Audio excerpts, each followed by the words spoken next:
You're listening to The Blind Chick, an AfterSight original podcast. We're telling you stories about strength, overcoming hurdles, and living experiences. We see who you really are. Blindness can be an adventure. Are you ready for the journey of a lifetime? We are. Hello, everybody, and welcome back to The Blind Chick. That's Moses Street. And that is, of course, The Blind Chick. It keeps getting bigger every week. Yeah. Well, I'm tired of sleeping on the couch. But this is one thing with Penn's birthday coming up in a couple days. We are thrilled, or Penn is thrilled, and yeah, I guess me too. If your wife is happy, you're happy. Isn't there a saying that says that? Absolutely, and if there isn't, there should be. It's on every T-shirt Penn gives me. A happy wife is a happy husband. That's right. But we love the cards that people are sending her that we had talked about before, of sending cards instead of social media. Although we do really appreciate the few hundred social media happy birthdays. So yes, thanks to everybody out there. We love you. And we love it because our house is really crowded right now with all of you.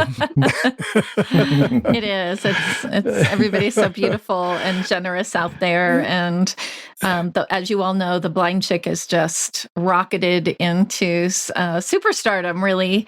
I know.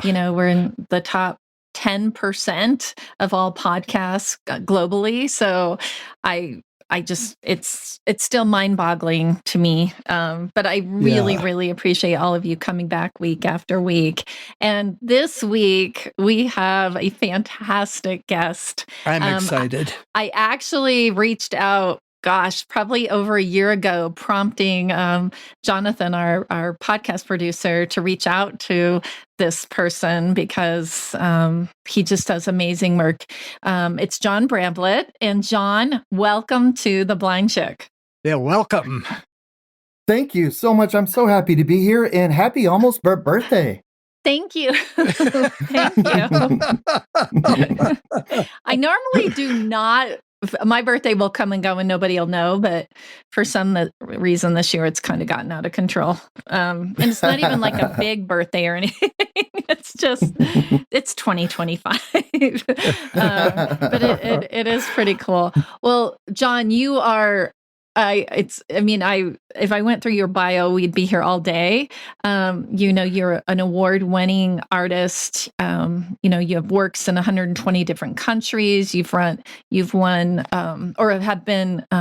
received multiple, citizen awards from the Presidential Citizen Awards, and from the work that you're doing with your art, sort of in the fringe communities. And I met you, I don't even know how many years ago it was, in Park City, Utah. You were at a No Barriers USA Summit, and not only did you teach classes about art, but you were also one of the keynote speakers, and you even, I felt like you were everywhere all the time. You must have cloned yourself for that event. But you were even, one of my big things that I remember is that you were actually up on stage and you painted this just off the top of your head, what was in your head. It was this beautiful mountain scene of a climber climbing up the mountain, but then you had a climber on top reaching their hand out to help the climber reach the summit. And it definitely fit right into what we were doing there at No Barriers at the time. And then you even donated the painting and auctioned it off so that more people could have scholarships to get involved with that work. But you came into my life, and I know I'm hogging the mic here, but I don't think I ever got a chance to tell you this, is that summit was very pivotal for me because I had literally just had my right eye removed. And that was a huge life-changing decision for me. Because as you know, once it's removed, it's gone. There is no hope. Except somebody did send me an article about a bionic eye that might work. But you know what I mean? Like it ends that hope, right? Like there's going to be a magic fairy wand out there and I'm going to get sight. So once you have it removed. So I had just gone through that and almost didn't even take your class because I had signed up for, swimming and rock climbing, like all this outdoor stuff. But after the surgery, there was a lot of complications and they're like, nope, you need to do calming stuff. And so I had to change my schedule. And luckily I think I snuck into your class. I don't think you, because I know you were full. And I was like, well, I'll check out this painter, that's something I can do and not stress my doctors out. And it really was life-changing for me because before I lost my vision, I was nowhere near your level, but I did really enjoy painting and drawing and those kinds of things. Sculpture, yep, everything. And then you were the one that really kind of inspired me and showed me that I could get that back. And I did take some of those techniques that you shared with all of us and are sharing with the world to bring that back, that piece of my life I thought was gone forever. So that is me hogging the mic. But I wanted to say thank you to you because I don't think there was ever an opportunity because you were pulled in a million different directions and I never got a chance to really thank you.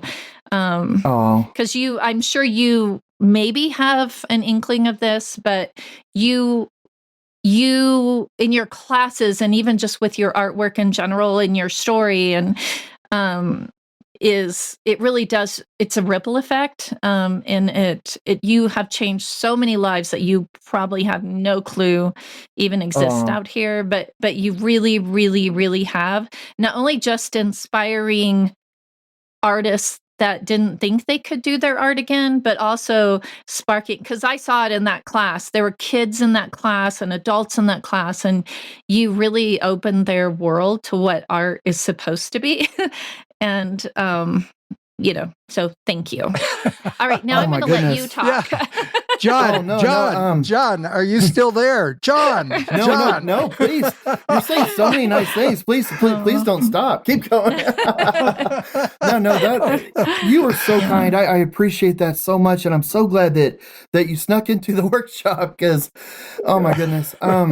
Thank you. I appreciate those kind words, but honestly, the reason, like, I still do the workshops and I do talks, but the reason though, and I appreciate you saying that maybe I've motivated some people or encouraged people, but these talks and these workshops, though, I learned so much from them and I get so much back from them. The people that go there are looking for answers, they're looking for inspiration, and they're giving it. And everybody has a different perspective. Everybody's going through a different challenge, and oh my goodness! It's like therapy for me in a big way. And whenever I do a show, if I do a show like with a museum or a corporation, I always tell them that they have to do some free workshops. And especially with the corporations, they're like, "What now? We get to do what?"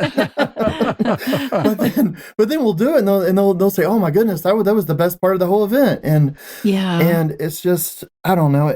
I appreciate what you said so much. Thank you, Penn. Well, you are welcome. We'll share with our audience. I don't know what rock somebody might be living under and not know who you are, but I know that you were born with sight. And if I remember right from what you shared at the No Barrier Summits, is that your mother was an artist, and so that definitely helped. It seemed like she was supportive of you when you had sight, of course, but then after you lost sight, that was also like she she kind of pushed you into finding these new accessible ways. So can you share kind of, I know you were born with sight, telling a little bit about maybe how you lost your sight and then how that led to where you are today. Oh, sure. And yeah, and being in a household where my mom was very creative, she was never a professional artist. She had to work a real job and Yeah. along with Like my most dad. artists do. Yeah. Yes, but she was always so creative. And growing up, I had a lot of health problems, and I was born with epilepsy and developed into severe epilepsy, and I was born with kidney problems.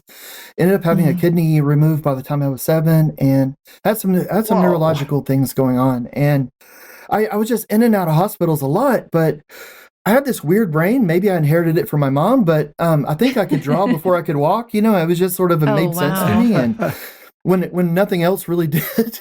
And so I would draw every day. And I did it because it made sense, but also if I was in the hospital or if I was having a bad day, I could draw and it made the day better.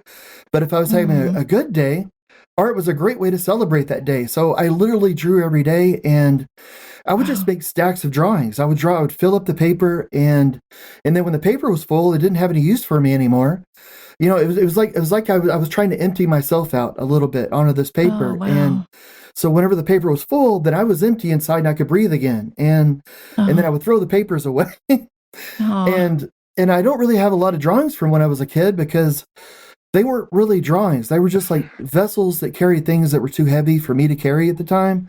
So I would draw out all the my friends that were hurting, my friends that were having trouble in the hospital, and my stuff. It would all end up on the paper. And I'm a huge nerd, so I would take every lesson that I could, and I would bug every artist I would meet. I would say, if I met an artist, I was like, "Hey man, show me how to do this." And they were like, "All right, kid, if I show you how to do this, will you just leave me alone for a while?" So I would listen to videos, and so by the time I went to college, I could draw the blueprints for a house. I could do portrait work. Oh, I could do cartooning, and because I was just obsessed with drawing, but I didn't do painting. Because I didn't think I would be a good painter, and I didn't have the courage to try something that I didn't think I would be good at, I guess. But drawing was just my jam, and that's what I did. And then in college, I ended up losing my eyesight. And part of that was because I ended up getting Lyme's disease, but this was over 25 years ago. And I lived down south in Texas, and Lyme's disease was unknown down here. So I ended up having it for years, and it was just causing my epilepsy to go crazy. And so they were trying to treat the epilepsy, and they were, one of the side effects of the antispasmodics, like the drugs you have, can actually be worse seizures. And I was on all these different cocktails of drugs. Right. And then end up making it this point where I was having, I was going into status epilepticus where I was having seizures, but I wasn't coming out of it. So, and my heart stopped, my breathing stopped, and I ended up losing about 40% of my hearing, and the optic nerves were damaged going into the occipital lobe. So I have light perception, but then I lost everything else. And but anyway, that's how that happened. I was in college, and and Penn, like you were saying about having your eye removed, and it was like all hope was gone. You think, well, the eye's not there. Like before that, I understand so much. I feel like I do. Where when you were saying that, maybe like the fairy will come by and they'll maybe wave a magic wand, and suddenly you'll get your sight back. And then up until that point, my eyesight was going down a little bit because I would have these seizures, and it would damage the brain a little, but then I had these massive ones that really took it out. But it wasn't until I was at the doctor, and they were like, you're like twice over the legal limit of being legally blind, and it's just getting worse. And sure enough, by the end of the summer, they couldn't measure my vision anymore. But it was when they told me that was going to happen, and it was just like getting hit in the stomach. It was just like, oh my gosh, like suddenly the seizure problem turned into a whole different thing. And I'll say now, like I'm happier than I've ever been in my life. I still have epilepsy. I'm still blind. I'm surrounded by the best people in the world. I'm doing the stuff that I love the most. And I'm just this really lucky, blessed person. And Losing your eyesight, though, just sucks. It's just the hardest thing. But being blind, like once you adapt,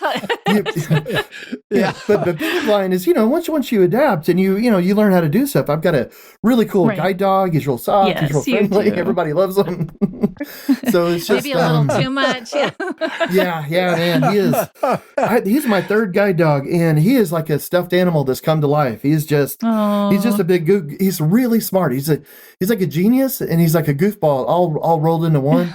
But I couldn't love him more, though. He's a cutie. I do have a funny story I remember about you, and you weren't. I was sitting at the table that you were sitting at. We were all sitting outside. The Blind Boys of Alabama were about to come out to perform, and somebody came. You were up. There goes my guide dog. You said you got up. You're like, oh, I'm going to run to the restroom, and grab the handle of your guide dog. And somebody goes, oh, do you want me to show you where it is? And you're like, oh no, he knows which one's the men's and which one's the women's. And that was just such a funny, like, yep. And of course, they stood around there like, oh, how does he know that? Does the dog read the letters? I was like, yeah, they can read. That's the best thing. It's funny, like, being a person with a visual impairment, like it's just even being out and about, just going to get a cup of coffee. You're doing disability awareness. I mean, you're helping to spread awareness to everyone, and humor. It's the funniest thing. Yes, and oh my goodness, like I remember when I was first learning how to use the white cane, and I would go to a coffee shop, and people would just be floored that you were able to get there by yourself. They're like, and you're like, well, who brought you? Are you okay? Like, what's going on? And like it's an emergency, and you're like, I'm just thirsty. I just want some coffee. Just want a cup of coffee, like you do. You just want a cup of coffee, man? Or people. Oh, go ahead, Moses. I'm sorry. Oh, well, or people for the thing that drives me nuts, because I'm, well, not that I'm sighted, but that the big prejudice towards the blind is sympathy, okay? Because you are useless the minute you lose your sight. And what people don't realize is that every time you're listening to the radio or music on Surrey, you're blind. You can't see where the people that are making that music, the people that are talking on the radio, when you're talking on a telephone, you're blind. You can't see that person, okay? And they don't realize that the genius that was in the person and the personality did not go away. And then if people just realized, if people without sight could get the tools, they can function in society equal to or way better is my experience. Yeah. Moses, that's so well put, man. Thank you. That's one of the reasons that when I paint, I try to paint realistically, so that if I paint a person, you can recognize that person, or if it's a thing or a dog, it's a particular dog that I paint. It's a dog that has a name and an owner, and but that way people will realize, hey, John's still in there. He understands what's going on around him. I mean, to a certain extent, I'm not the brightest crayon in the box, but I still understand what's going on around me. But then the colors, the emotion, and the feeling. So you get you get a little abstract with that, but yeah, Penn, have you noticed that whenever you lost your eyesight that people treated you a little differently? Like if they, like, oh yeah, like if they definitely, like I remember an aunt coming in and saying, John, that's your Aunt Donna. And I was like, I've known you all my life. Of course it's Aunt Donna. I mean, it's, was there anything that happened to you, or do you remember like just a change in people? Oh yes. Well, and I too, I lost my eyesight due to Stevens-Johnson syndrome. So it wasn't just my eyesight. Actually, my eyesight was the least, kind of like with you, like, being blind is not my biggest disability. But I actually had a lot of other health issues. And so they, and at that time, I was like this major tomboy. I'm the 9th of 10 kids. I have 7 older brothers, So I was really this tough little kid, like would much rather be out climbing trees and stuff than sitting and playing with dolls. So my life, everybody treated me different in the sense that I was fragile. And so, and that pissed me off, right? Because I still had that tomboy, like, what do you mean I can't go out and climb trees? Like, I don't want to sit in here and have a tea party with my little sister who likes this kind of stuff. I want to be outside with my brothers, So yes, but even now, we talk about this. Even the other night, Moses and I were out, and I was using my cane. My guide dog, who was there when I met you, but he's retiring. He's getting. He still goes out with me, and he goes to the office stuff, but I don't use him a ton for guiding, just because he's old and his hips hurt. So we were somewhere the other night, and I had my white cane, and all of a sudden I hear Moses laughing behind me, and I'm like, "What's going on?" He goes, "Oh, everybody is just fleeing for their lives on the sidewalk." Because it's like the Bride of Frankenstein when you have your cane, but if you have and you may realize this too, John. But when you have a guide dog and you walk down that same street or that same sidewalk, everybody's like drawn to you. Like they'll stop and they'll watch, or they'll come up, or they'll say, "Oh, what a beautiful dog," But if you have a white cane, they don't talk to you. They it's like you have the plague or something. I don't know. It is. Yeah, that was definitely hard, even as a kid. And then as I got older and lost more and more and more vision, it was like I didn't feel different, even though I knew I was different, but I didn't feel different. I'm still just like, how you said, John's still here. And it's how other people treated me. But John, I did want to ask you, how did you, because we do have people listening from all over the world, and, we don't, some of them are in tough situations, so they're not quite sure how to see beyond it. How did you, for one, when you lost your sight, you also lost the ability to draw, which was your outlet, right? It was like your mental health outlet to stay sane during your health issues. So you not only lost your sight, you lost, that tool. How did you transition from, I guess, the shock, and then also losing that tool to, like you said, you didn't paint because you didn't think you would be good at it, so you didn't try.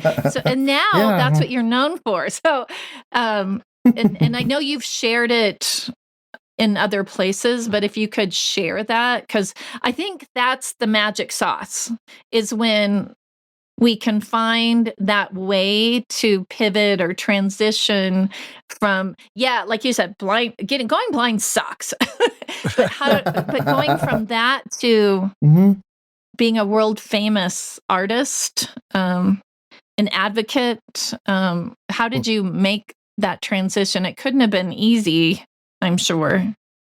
Well, oh my goodness, it's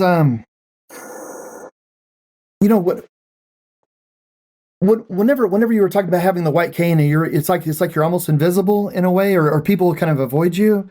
That's sort of the way I felt that first year when I lost my eyesight, was just that I felt like I was a ghost, like in the world, like I still existed in the world. And, it's like when you see a ghost on the movies or something, and they're full of all this rage and anger and all this, but they couldn't really affect anything. Like I couldn't make a positive or negative effect on anything. I existed in the world, but it was almost like I wasn't here anymore. And it didn't matter what I did. Like I had no effect. And I thought I was so smart when I drew, when I was sighted, because I thought this is the best sort of therapy. There's no way you can lose it. If you have a broken pencil and a scrap of paper, you can still draw. And then I lost my eyesight, and then it didn't even occur to me that I would be able to draw again. And I think one of the things whether it's like losing your sight. And one of the things I learned is that everybody has something in their life that's bigger than they are. Like, there's a challenge that everyone has to go through, and they need a little help with it. And that first year, I was so angry and I was so depressed, and I mean, more depressed than I'd ever been in my life. And the only reason I didn't hurt myself really was just because of the people around me, and I didn't want to hurt them anymore. I didn't want to cause any more pain in their life. And because in my own head, I was so depressed, I was just doing the math, and I didn't see where there could be anything good, anything positive ever in my life again. I didn't see where I'd ever be able to make a change.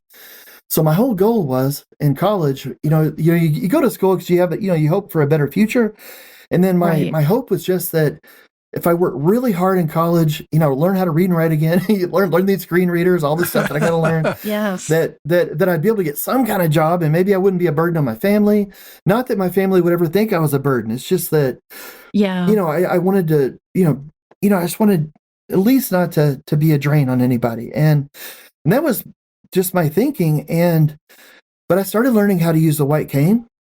And that was something that helped quite a bit, because as I started being able to walk down the streets, and it took a year for me to be able to travel kind of independently. I lived really close to the university, but I was walking down the sidewalks, and I thought, well, these sidewalks are a lot like lines in a drawing.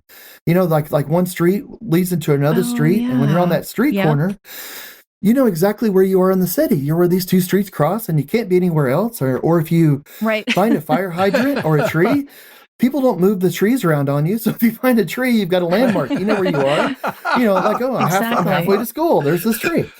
And it's the same way with the drawing. You make a drawing, you have a line cross it.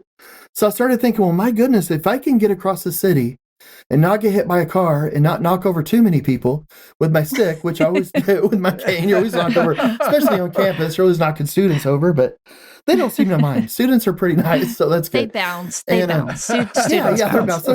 They're all young. They'll bounce back. But I thought, if I can navigate a city, then I can navigate a canvas. So I started using paint, and I to make a long story of how that happened short, I finally, I found some paints that I could draw with, and because I couldn't feel the pencils or the graphite or the charcoal that I used to use, but I could feel paint. So I would make lines of paint that I could touch and feel. And then I started mixing paint with different additives, different mediums that you have that you can make each color feel different. So I started coming up with these different systems. But here's the main thing, though, that helped me was that whenever I was doing that, and here's the brilliant thing about art, too, is that I received the benefits from it on day one. Like when I started trying to learn how to draw, I got as much benefit from it as I do now 24 years later. Because when I was trying to draw, I wasn't thinking about the stuff in the future. I wasn't worried about all the things in the past. I was trapped in that moment about the paint on the end of that brush. And I would draw for hours. I would try to paint. And I would do it 12, 14, 16 hours a day, 7 days a week, because during that time was the only time that I felt kind of normal. I wasn't thinking about all the other stuff. And so I, was always obsessed with art, but I became ultra obsessed with art because of that, and just trying different techniques and stuff. But it helped so much. And the other thing was that I was so depressed. I didn't think I could ever do anything new. I didn't think I could make any changes in life. And yet when you're doing art, you're constantly making changes. And most of them are mistakes. You're making little failures. You're trying to do something and it's not working. Yeah. But yet you're still affecting stuff. And even a negative effect is an effect. So it's like, oh my gosh, I am changing stuff. So it's hard to keep lying to yourself, saying that you can't matter. You can't alter things around you. You can't make a difference if you're constantly doing that in the art. So those lies are suddenly, you see it what they are. They're just lies. And so you start thinking differently about everything. And that's the way the cookie crumbles, everybody. Thank you so much for listening to this episode of The Blind Chick. We couldn't make this show without you guys and with all the amazing guests that come on. So listen to part 2 with John Bramblitt next week. It's going to be awesome. Thank you guys again for listening. Check out our other podcasts. We've got Blindsight, Blind Level Tech, Navigating Life with Vision Loss, which just started our advocacy series. So go check that out. And we've got a new show coming up, but we're not ready to announce it just yet. You're going to have to tune in a couple weeks. So stay tuned. Thank you for all the birthday cards and well wishes. We're going to talk to you next week. Join us. Hit subscribe, like the podcast, send us a review. Love it. Talk to you later.